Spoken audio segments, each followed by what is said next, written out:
বন্ধুরা, এই মুহূর্তে দেশ ও বিদেশ থেকে আজকে যারা এই ভিডিওটা দেখবেন, কোসো Newton YouTube channel, Facebook page, সবাইকে শুভেচ্ছা, অভিনন্দন। আজকে চলে আসলাম খুলনা জেলা ডুমুরিয়া উপজেলা গুনামাদারডাঙ্গা গ্রাম। এখানে আমার এক দাদু এই যে পুল্লা চাষ করেছে, সেই পুল্লা চাষ সম্পর্কে আমার সেই দাদুর কাছ থেকে জানবো যে এই গরমের ভিতরে এত সুন্দর পুল্লা কিভাবে চাষ করলেন। দাদু ভালো আছেন? ভালো। আসলে এই কি জাতের পুল্লা এটা? এসিআই। এসিআই। আচ্ছা, এসিআই যে জাতটা এসে কতদিন আগে লাগাইছিলে? ওই 2 মাসের মতো। 2 মাসের মতো। একটা গাছ থেকে আরেকটা গাছের দূরত্ব দিছো কতটুকু? 2 হাত। একটা মাদার থেকে আরেকটা মাদার দূরত্ব আছে 2 হাত। আচ্ছা, মাদাটা তৈরি করার সময় কি দিছিলেন? কিছু দিলাম না। কিছু না। আচ্ছা, তাহলে এক একটা মাদায় কয়টা করে বীজ দিয়েছিল? দুটো করে। তাই দুটো করে দেয়া ছিল, একটা করে উঠেছে, 2-1টা আছে দুটো করে। আচ্ছা, এই পুল্লাই কি কোনো কিছু ঔষধে কোনো কিছু স্প্রে করা লাগে? যেন অন্য কোনো সবজিতে প্রায় তো স্প্রে করা লাগে, যেমন ভিটামিন করা লাগে, ছত্রাকনাশক করা লাগে, তারপর আছে কীটনাশক করা লাগে পোকামাকড়ের জন্য। কিন্তু পুল্লা যে এতে কেমন লাগে? এতে আন্ডার দিয়ে 2 তারিখ স্প্রে করেছি। শুধু আন্ডার দিয়ে? শুধু আন্ডার, আর কিছু না? আর কিছু না। তাহলে এ তো মানে পরিচর্যা খুবই কম, মানে অন্য ফসলের তুলনায়।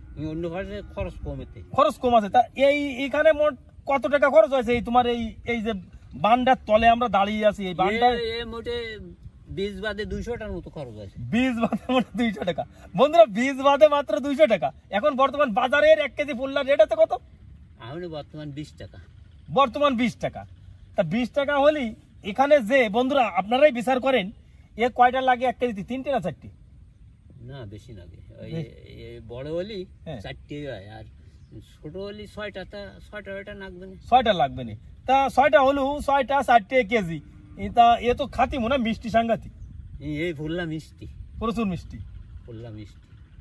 আর এর তাহলে আর কোনো আছে? আর এই যে গুড়া, আর এই যে গুড়ায় আছে এখন এই যে টানের সময় এই জল দিতে আছে কয় বেড়া?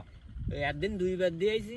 আমি একদিন পর একদিন দিচ্ছি, ডাইয়ে দিছি, পরে একদিন পর একদিন ডাইয়ে দিয়ে আসে, আর একদিন পর একদিন দিয়ে আসে।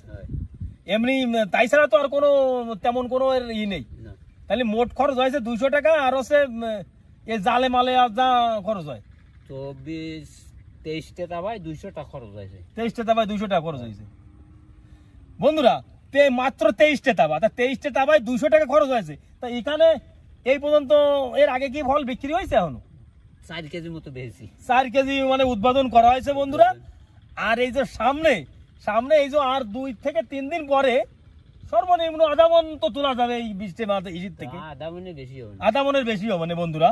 আসলে এই পুল্লা যদি এইভাবে ঠিকঠাক ভাবে চাষ করা যায়, এতে একদম খরচ কম, অন্য ফসলের তুলনায় এর একদম খরচ কম। মানে এই যে দাদু যে 200 টাকা খরচ করে যে জাদু দেখালো, তা বন্ধুরা আপনারাও এই করতে পারেন। নতুন করে নতুন কোনো বিষয় আবার দেখা হবে। সবাই ভালো থাকেন, সুস্থ থাকেন। ধন্যবাদ।